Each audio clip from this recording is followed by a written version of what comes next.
almost winter now. Oh, I should knit my husband a sweater or perhaps a muffler. Ah, I'm so tired after cooking and it's almost, I'm 80 something years old. Well, better just work on it a little fast and then get this ready. Okay. Somebody's knocking at my door. Who could that be? Oh, sweetie, what's matter? Oh, you came for grandma. Oh, that's so sweet. Oh, what's up? Can't sleep? You can't sleep? Oh, sorry. Oh, should I just tell you a story? What kind of story would you like to learn? Oh, I see. A scary one. Well, summer's almost gone. It's fall already. You still want a summer nightmare story? Well, let's see what I can tell you. This actually is a story of my grandma. It's a story that my grandmother told me a long time ago. Okay, you ready? Okay, hop into bed. Get tucked in a little bit with Grandma will tell you a story today. A long time ago. Maybe it's almost 100 years ago because today is 2000 what? 30 something? Or 40 something? I don't know. You know what? When grandma gets over 80 years old, I lose track of time. But still, I'm going to tell you a story. A story that my grandma told me a long time ago when I was probably in my early days, over and over again. As you know, your great grandma, Che, she lived in Japan for a long time, about 10 years when she was young, and you know the history. Korea was colonized by Japan, and your grandma, not me, your great grandma, moved to Japan with her parents, which is your great great grandpa and great great grandma. Okay, I'm just gonna tell you a story based on her own experience, so it's not going to be just I'm going to say I from now on. Okay, I'm going to be the person who's experiencing it. Okay, which is your great great grandma. Okay, got the story right? All right. Okay, sweetie, listen carefully. I went to Japan with my 4 children. 동현, 동수. What was her name? And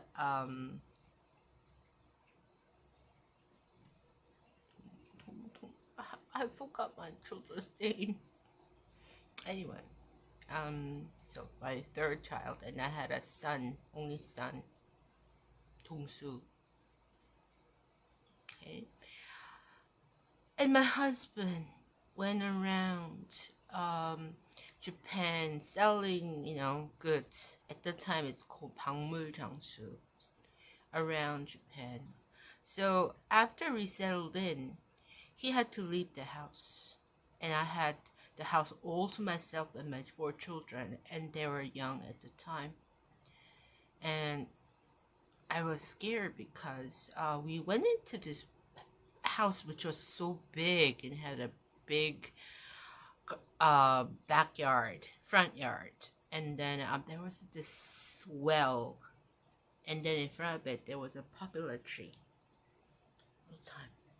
And then when the rain came in the monsoon season in the summer, the water from the well would come out and it would pour out. all the time. And the tree will swing like shh, shh. And then it would make the hideous sounds all the time. I was so scared. Can you imagine? And one night, me, without my husband, I was lying at the time in Korea, Japan, a long time ago, in the 1920s, 1930s.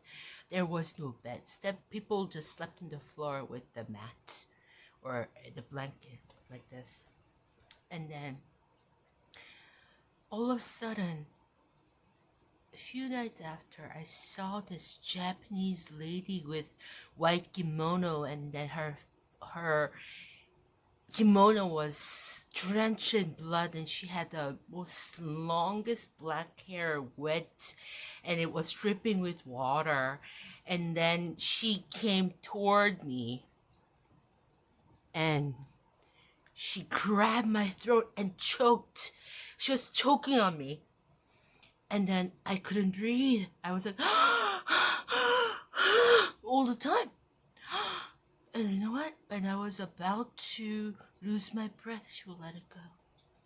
She would do it over and over and over again. And I couldn't breathe. And then when I got free from her, I had no choice. I just ran barefooted to the neighbor's house next to ours. I left my children. I didn't know what to do. I was so scared having that ghost. And you know, if you believe in God, you cannot have ghosts. But at that time, they didn't believe in God. You know, so they believed in the story. Long time ago, there were a lot of ghosts. Who knows? Me, myself, I believe in God, so I don't really trust that story. But still, my grandma used to tell me this. Anyway, going back to her. I'm being her again. So scared. Night after night. So I called my husband. At the time there was the phone, so I had to write telegram. And then they asked my husband to come. So maybe a week after my husband came to the house, you know what? Surprisingly, nothing happened. My husband was shocked, and he was like, "Why did you call me? Nothing happened. You're such a scary woman. You just call me. I was busy all the time," and I was so sad because my husband didn't believe my story. So he left again, and I was home again with my children. And then that ghost, the lady with kimono, came over, and then she choked me again. So I told people what's going on. And I said, if you leave a knife under your bed, then she won't be able to approach you. So I did that one night. I put the knife underneath my pillow, and then she came right like this. And then I put a knife under my pillow and on the foot of my bed. Not bed, my blanket. And then she came from the side. So I put the knife all around. And then you know what happened? She would just go, ooh, ooh, ooh. And then she would fly around and just look at me. So sad. She wanted to attack me, but I couldn't. So after that night, I felt sick. I don't know, for some reason my face swelled up. And then I lay in bed for a long time. My children were worried, and my husband came, and then he was worried too. And at the time, there was this, in the creeks or river of Japan during the monsoon season where there's a lot of rain, there was a big fish. Like, it's not a trap, but it's called ingo. It's a Korean style kind of scale fish. And then my husband caught it. And then if you pour it inside some alcohol called soju, at the time it was a strong alcohol, you put the fish inside the soju and then boil it until the fish becomes soft and moist, and it's almost gone for like 1 or 2 days. Can you imagine how bitter that might taste like? So I actually drink that bitter water because I had no other choice, you know. And then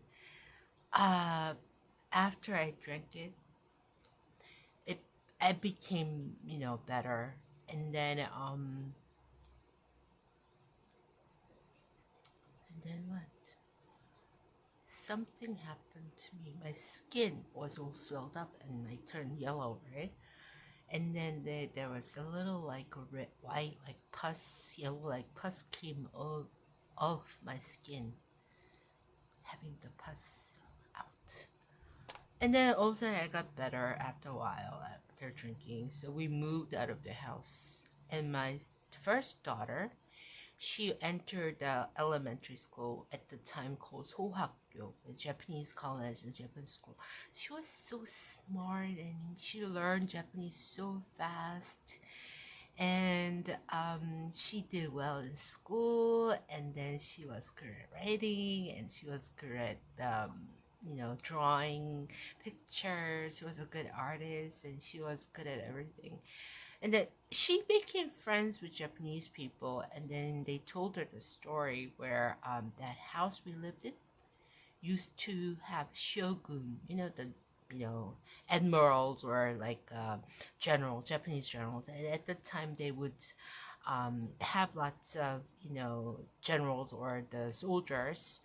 And then, you know how Japanese people, when they do something wrong, or they would just cut their stomach, it's called halbok, and they would kill themselves. And then remember the well that I told you about? People fell in that well and committed suicide. They died there.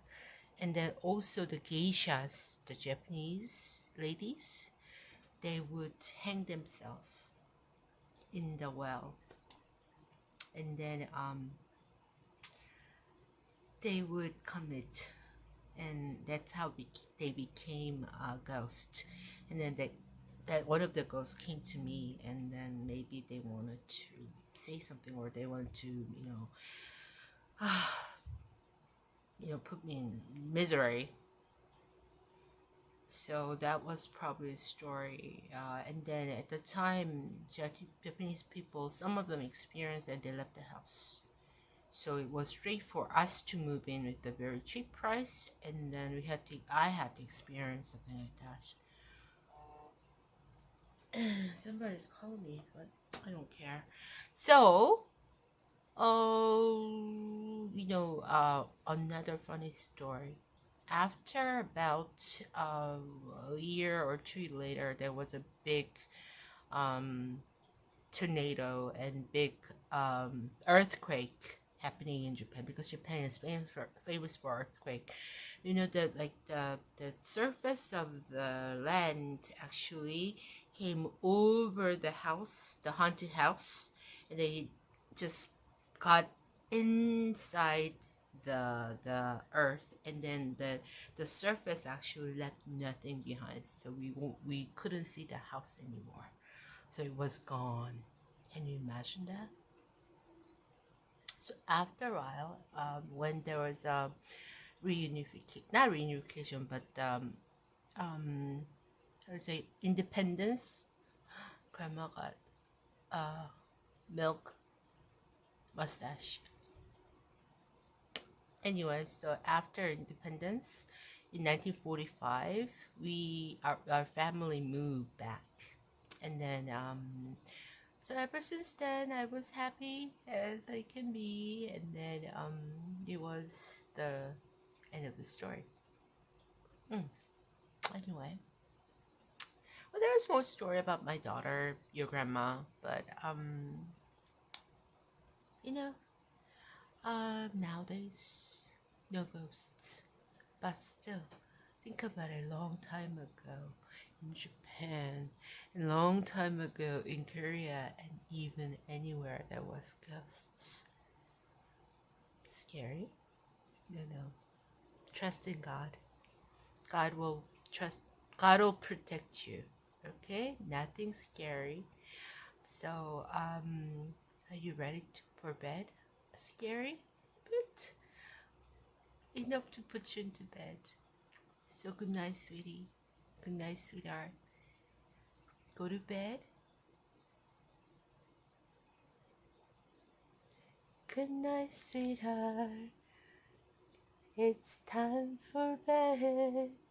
Good night, sweetheart. Good night. What songs do you want to listen to?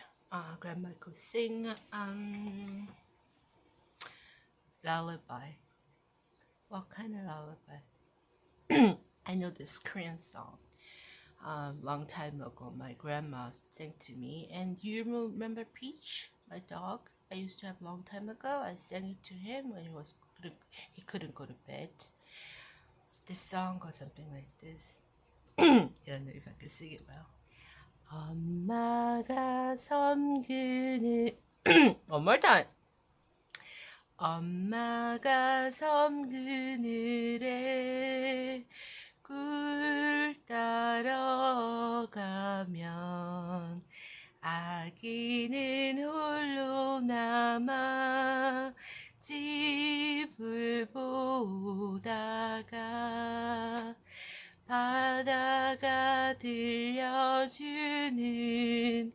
짜장 노래 발베고 스르르르 잠이 듭니다. Maybe one more time. I could sing better this time. 엄마가 섬 그늘에 꿀 따러 가면 아가는 홀로 남아 집을 보다가 바다가 들려주는 짜장 노래 발베고 스르르르 잠이 듭니다. My voice cracked again, but Grandma will sing you better because today, this is night. I'll sing you more stories later on. Okay, good night, sweetheart. Grandma will kiss you. Kissy, kissy. Good night. Sleep tight. Bye-bye.